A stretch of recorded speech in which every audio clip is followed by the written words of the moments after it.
Assalamualaikum warahmatullahi wabarakatuh. Waalaikumsalam warahmatullahi wabarakatuh. Innal hamdalillahi nahmaduhu wa nasta'inuhu wa nastaghfiruh wa nu'minu bihi wa natawakkalu alaihi wa na'udzu billahi min sururi anfusina wa min sayyiati a'malina. May yahdihillahu fala mudilla lah wa may yudlil fala hadiyalah. Asyhadu an la ilaha illallah wa asyhadu anna sayyidana Muhammadan abduhu wa rasuluhu sallallahu alaihi wa ala alihi wa ashabihi wa baraka wa sallama tasliman katsiran katsira. Faqad qala Allah ta'ala fi kitabihil karim, a'udzu billahi minasy syaithanir rajim. Wa'tasimu bihablillahi jami'an wa la tafarraqu. Wadhkuru ni'matallahi 'alaikum idh kuntum a'da'an fa'alafa baina qulubikum fa asbahtum bi ni'matihi ikhwana. Wa qala an-nabiy sallallahu alaihi wasallam, kullu ummati yadkhulunal jannata illa man aba. Qila wa may ya'ba ya Rasulullah? Qala wa man ata'ani dakhalal jannah wa man asani faqad aba.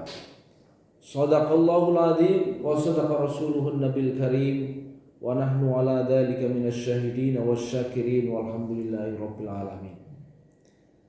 Hadirin sekalian, jamaah salat Masjid Al-Lafali rahimani wa rahimakumullah.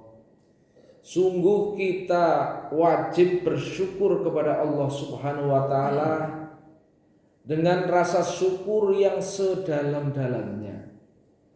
Karena Allah Subhanahu wa taala telah membangkitkan dari tidur kita, dari kematian kita yang sementara, kemudian Allah Subhanahu wa taala hadirkan kita di masjid yang sangat mulia ini.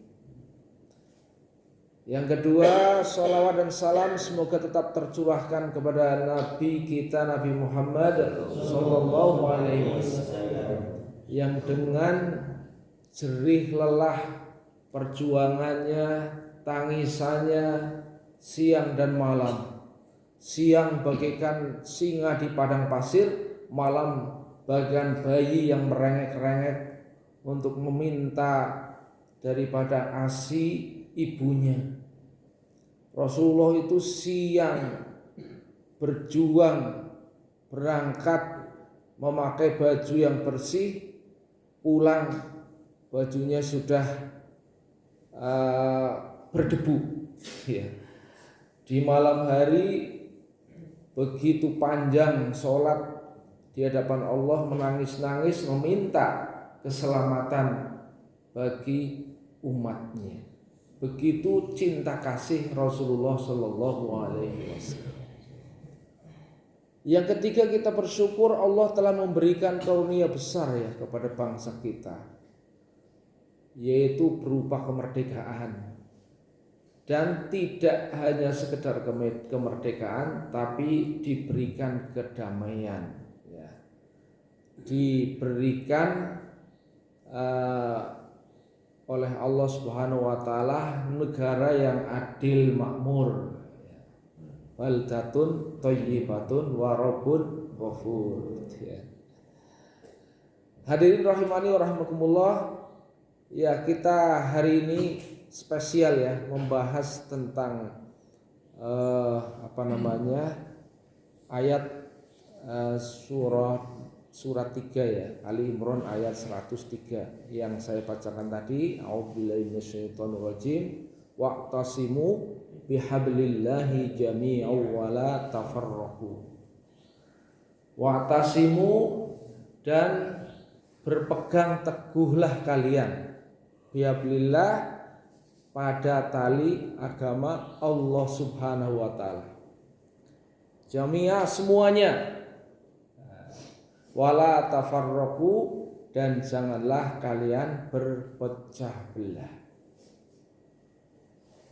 Hadirin rahimani wa rahimakumullah. Pada penggalan ayat pertama ini kita garis bawahi kata kuncinya, yaitu kita bersatu, kita teguh ya.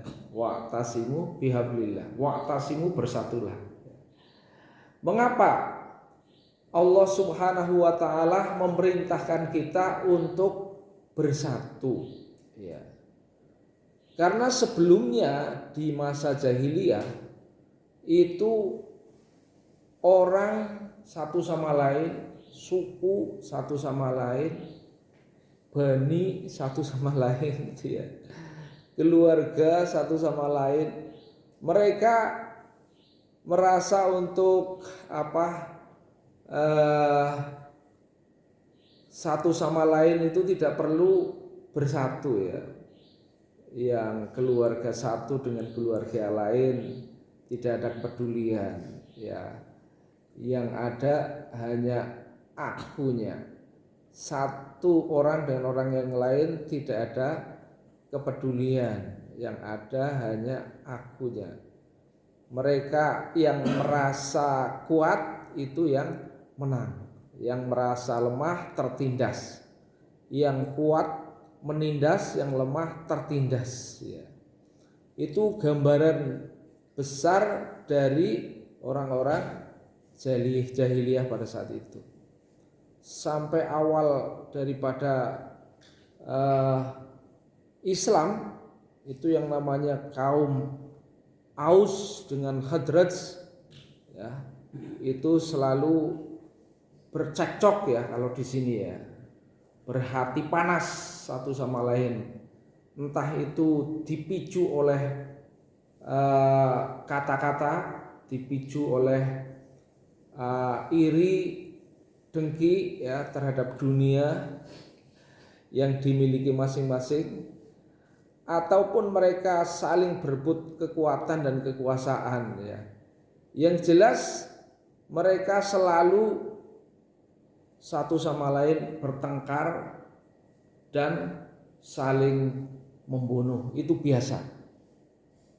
Terlebih lagi kehadiran orang Yahudi ya, antara Bani Nadir, Bani Kainuqa dan seterusnya, yang mana di saat itu ya rentan sekali mereka menghembuskan sesuatu yang menyebabkan perpecahan. Politik belah bambu gitu ya, yang satu diinjak, yang satu diangkat dan sebagainya ya. Itu luar biasa pada saat itu.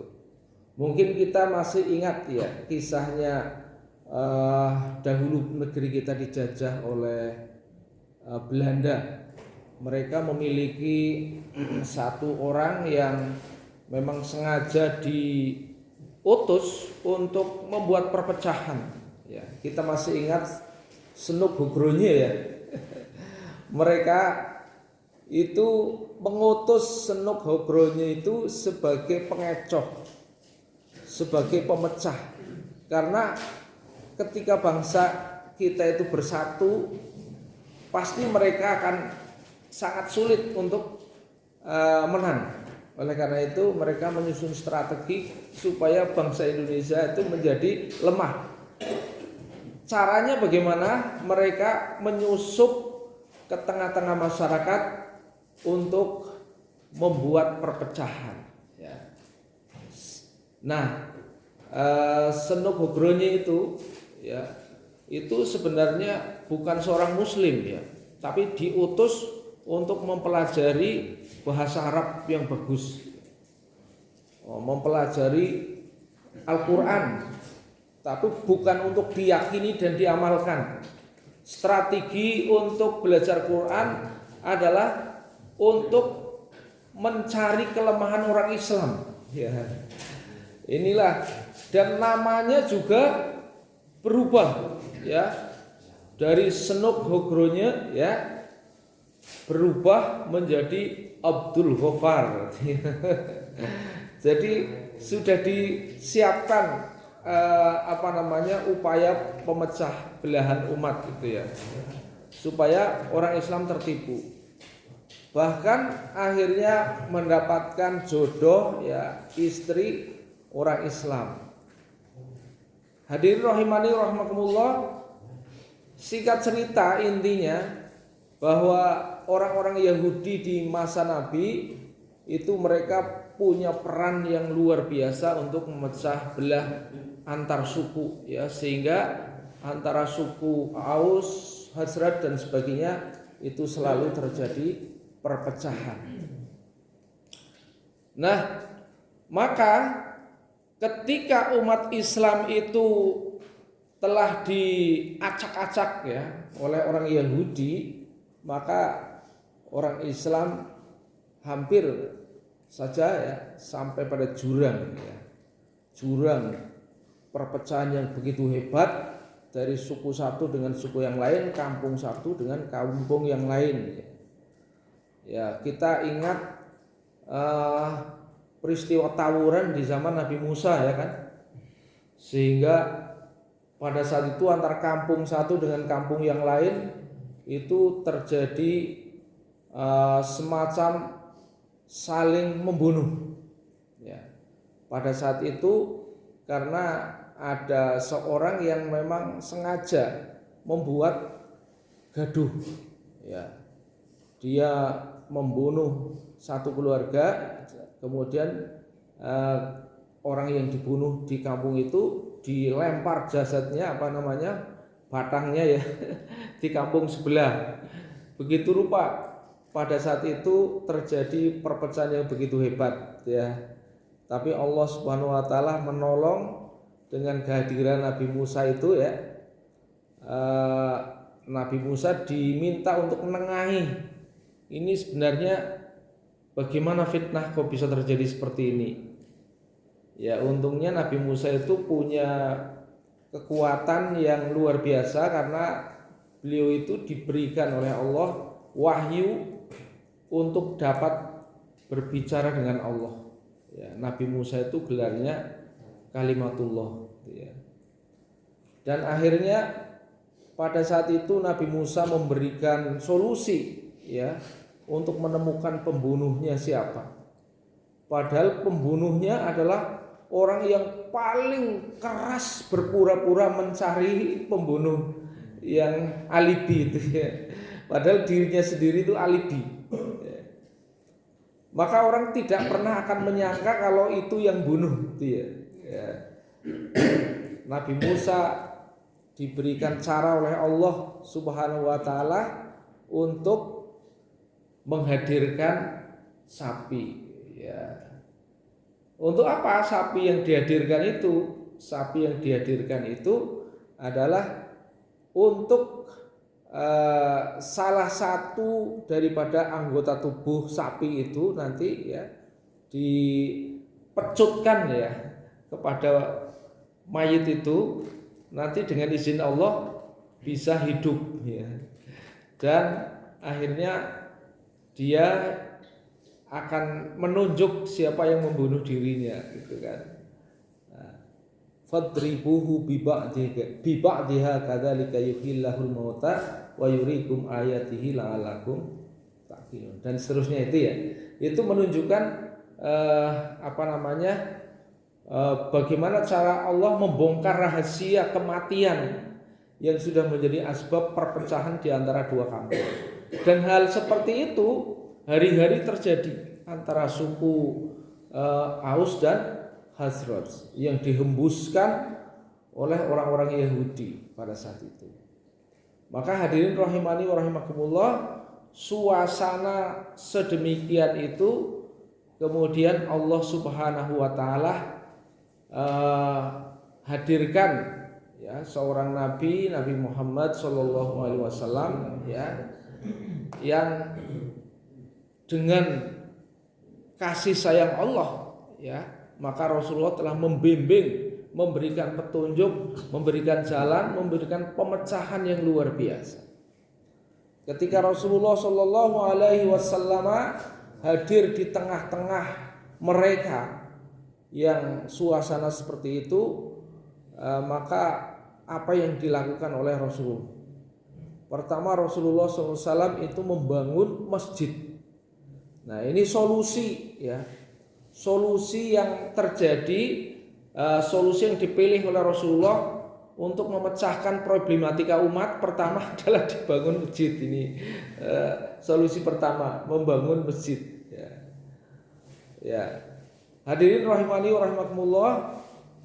Mengapa pertama solusi yang dibangun itu adalah membangun masjid ya.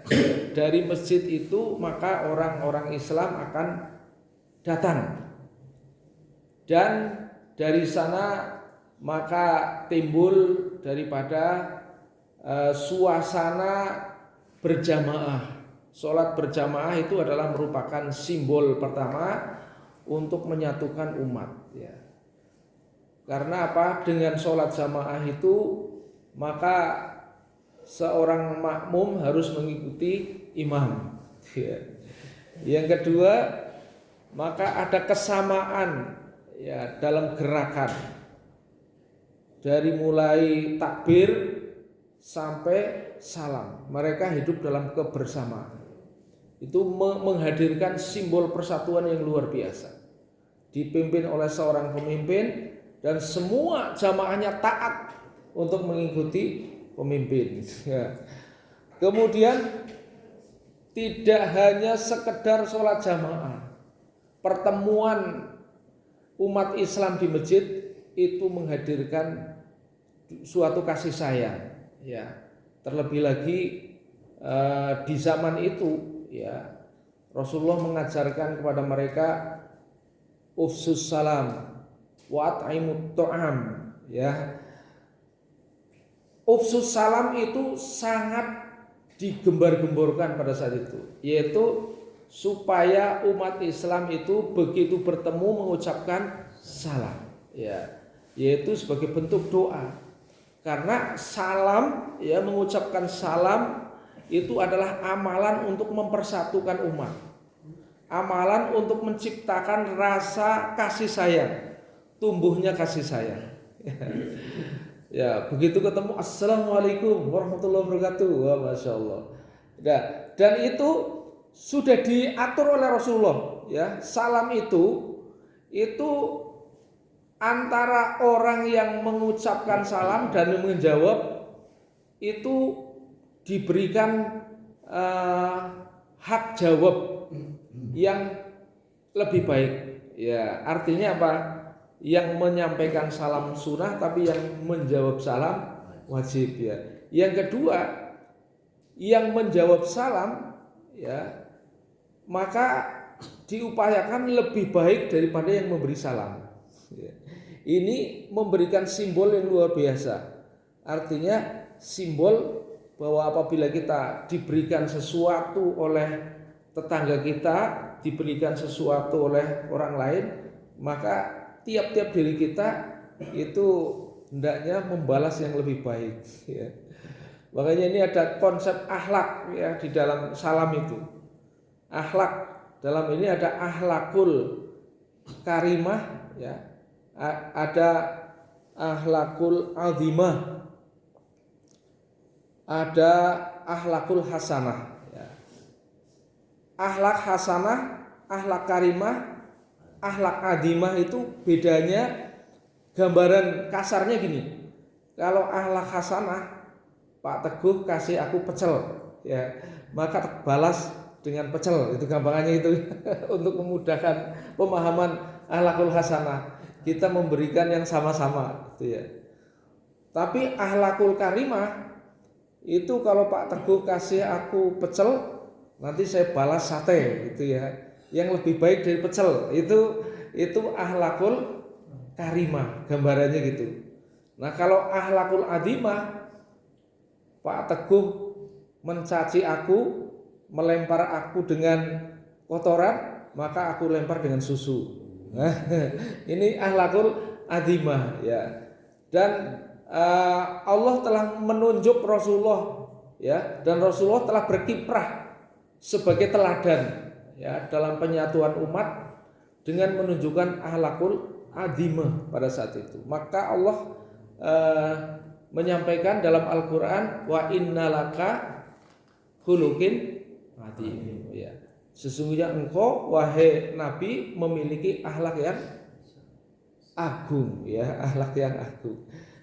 Jadi bagaimana Rasulullah SAW telah bertindak sebagai contoh dan teladan dalam kehidupan, sehingga para sahabat yang hadir bersama Nabi sangat mencintai, ya. Dari situ maka timbul kasih sayang, dan setelah ufsus salam wa'at aimut to'am, ya, dan hendaklah kalian memberi makan. Jadi mereka masing-masing itu, ya, yang punya kemampuan bawa makanan. Karena apa? Orang jengkel seperti apa, ya, terjadi perpecahan seperti apa, maka solusinya dimakan, ya. Kalau tidak percaya boleh dipraktekkan itu. Orang yang menjengkeli kita selalu kasih makan. Kalau enggak hari yang kedua, ketiga, keempat, hari yang kesekian akan luluh hatinya, ya. Karena apa? Ya ini memang cara Rasulullah SAW untuk bagaimana membuat suasana kekeluargaan, ya, suasana cinta, rasa kasih sayang begitu rupa, sehingga akhirnya sedikit demi sedikit, ya, orang yang tadinya dengki, iri, ya, malu juga akhirnya, ya, malu juga. Wah, selalu diberi makan oleh si fulan, padahal aku jengkel banget sama dia, tapi ngasih makan terus. Akhirnya luluh juga hatinya. Hadirin rahimani wa rahimakumullah, begitu cara Rasulullah SAW membangun daripada persatuan, ya. Mulai dari masjid. Jadi dibangun masjid. Dari sanalah maka akan timbul rasa kasih sayang di antara umat. Yang kedua, ketika Nabi hidup bersama di Madinah, ada penghembus yang dari luar itu, ya. Penghembus yang dari luar itu yang tadi kalau di Indonesia itu senuk begronya itu, ya. Jadi kaum Yahudi suka sekali untuk membuat suasana agar orang Islam itu pecah, ya. Maka ditangkap oleh Rasulullah SAW, kemudian Rasulullah SAW mendekati mereka dan akhirnya diadakan suatu perjanjian, ya. Dan dibuatlah piagam dalam perjanjian itu, namanya piagam, ya, piagam Madinah, ya. Jadi dari piagam itu maka dilahirkan, ya, beberapa pasal-pasal perjanjian, ya, antara orang Islam, ya, dengan orang non Muslim. Kalau sekarang Indonesia kita hidup bertetangga, itu bagaimana ditelurkan ke dalam pasal-pasal sehingga mereka memiliki satu kesepahaman, ya. Ya, kesepahaman tentang kebebasan beragama, gitu kan. Mereka walaupun mereka ada dalam satu lindungan, satu umat, walaupun mereka berbeda-beda, begitu juga punya hak yang sama sebagai umat di situ, ya, tidak boleh saling mengganggu, begitu seterusnya bunyi-bunyi yang ada dalam piagam Madinah itu sedemikian rupa sehingga ada kedamaian, ya. Penghembusnya itu sudah mulai luluh lantak, ya, karena mereka sudah sepakat dalam perjanjian, dalam piagam yang sepakati bersama. Kemudian seterusnya Rasulullah membangun pasar. Nah, ini strategi yang luar biasa. Ketika seorang muhajirin dan ansor, ya, ini di awal-awal Rasulullah SAW hijrah di situ, di samping mempersatukan keduanya, ya, muhajirin dan ansor, ini kalau tidak di backing dengan piagam, mungkin mereka akan difitnah, ya. Tetapi sudah di backingi, ya, dengan perjanjian dan macam-macam, maka akhirnya mereka saling memuliakan. Bahkan begitu rupa memuliakan orang-orang Ansor terhadap orang Muhajirin, ya, ada sesuatu yang menurut kita aneh, ya, yaitu ketika seorang sahabat yang hijrah dari Mekah ke Madinah itu tidak hanya diladeni makan dan minum, ya, tapi ada yang rela istrinya ditawarkan itu. Saya punya istri sekian, kalau kamu suka ya akan saya ceraikan, ya, dan dinikahi oleh Anda. Itu kan sesuatu yang mungkin menurut kita aneh gitu, ya. Tidak lazim. Tapi sampai seperti itu, ya, bagaimana mereka saling memuliakan kaum Muhajirin dan kaum Ansor. Dan itu Allah abadikan dalam Al-Qur'an. Bahkan orang yang mengikuti sifat Muhajirin dan Ansor akan diberikan keridhaan. Walladzina tabauhum biihsan radhiyallahu anhum wa radu anhu. Hadirin rahimani wa rahimakumullah. Begitu cara Allah memberikan petunjuk kepada Nabi, mempersatukan orang Muhajirin dan Ansor, kemudian juga membangun pasar, ya. Mengapa membangun pasar? Ya, pertama, orang-orang Muhajirin itu tidak ingin merepotkan orang-orang Ansor, ya. Mereka punya hati yang sangat lembut supaya bisa berdikari. Bagaimana kalau bisa saya justru menjadi pendatang bisa memuliakan orang Ansor. Begitu juga orang Ansor itu punya pikiran yang sama. Bukan bagaimana saya meras orang Muhajirin gitu. Tapi bagaimana saya bisa memuliakan orang-orang Muhajirin, ya. Luar biasa. Maka dengan adanya pasar, maka terjadi satu pertemuan, ya, yang sangat memberikan keuntungan kepada mereka. Karena apa? Strategi pasar Nabi beda dengan pasar pada umumnya. Jadi Nabi itu menciptakan pasar dengan strategi yang unik. Apa keunikannya? Yang pertama, dibangun kepercayaan masyarakat terhadap pasar. Ini pasar yang berbeda, itu ya.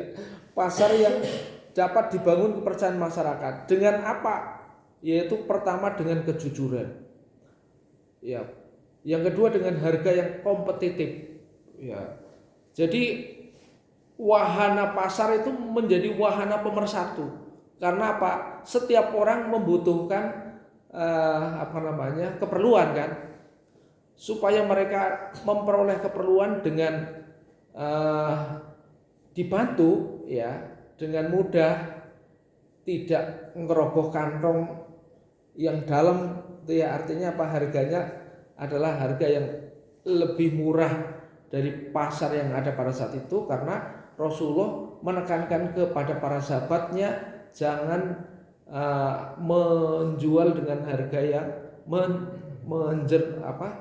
menjerat para pembeli, ya. Jadi Rasulullah SAW strategi dagangnya keuntungan tidak begitu banyak, tetapi yang penting penjualan bisa banyak, kan sama daripada harganya larang nekek itu nggak begitu payu. Dan pasar yang diselenggarakan oleh Rasulullah itu, ya, mendapatkan dalam waktu yang singkat itu, ya, itu orang-orang di sekitar itu tahu. Mereka walaupun di situ sudah ada pasar tradisional, setelah tahu harganya di situ lebih murah-murah, itu geruduk, ya, para pembeli. Para pembeli itu berubah, ya, hatinya untuk mencintai pasar yang dibangun oleh Rasulullah, ya. Satu itu. Yang kedua, dibangun kejujuran. Setiap pedagang yang akan dagang di situ harus jujur, tidak boleh ada tipu menipu, ya.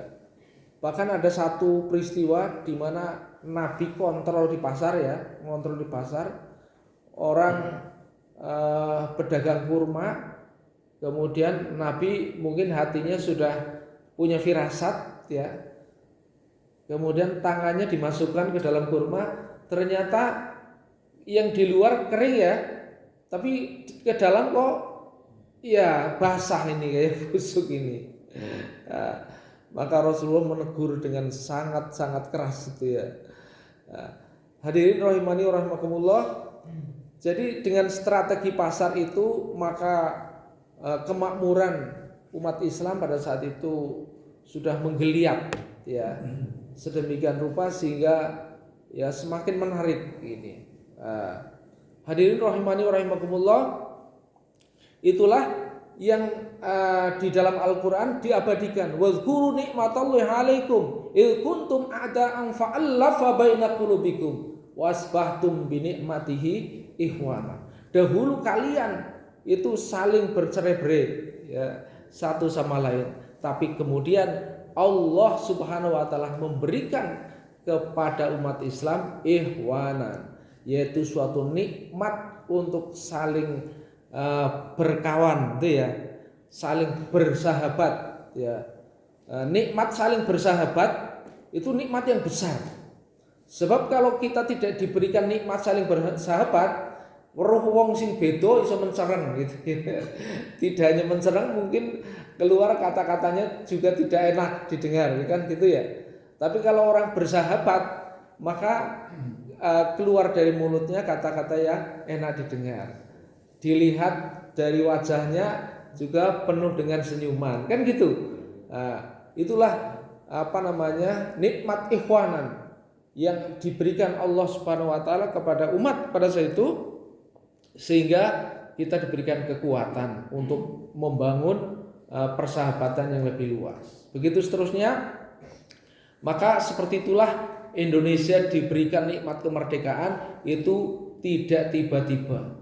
Tapi bagaimana dulu para ulama membangun, menjalin persatuan antar suku, antar kerajaan-kerajaan, sehingga mereka bersatu, Yong Java, Yong Sumatera, Yong Batak, dan seterusnya menjadi satu, yaitu pemuda Indonesia ya. Dan alhamdulillah semangat perjuangan para pahlawan yang telah gugur mendahului kita, akhirnya kita dapat mewarisi kemerdekaan. Maka punya kewajiban untuk meneruskan, yaitu mengisi kemerdekaan ya. Mungkin itu apa yang dapat kita bahas pada hari ini, karena tadi malam itu kalau bahas kayak gitu, ini kan bukan acara itu ya, acaranya lomba kan. Maka di hari ini terima kasih atas perhatian, mohon maaf atas kekurangan. Billahi taufiq wal hidayah. Wassalamualaikum warahmatullahi wabarakatuh.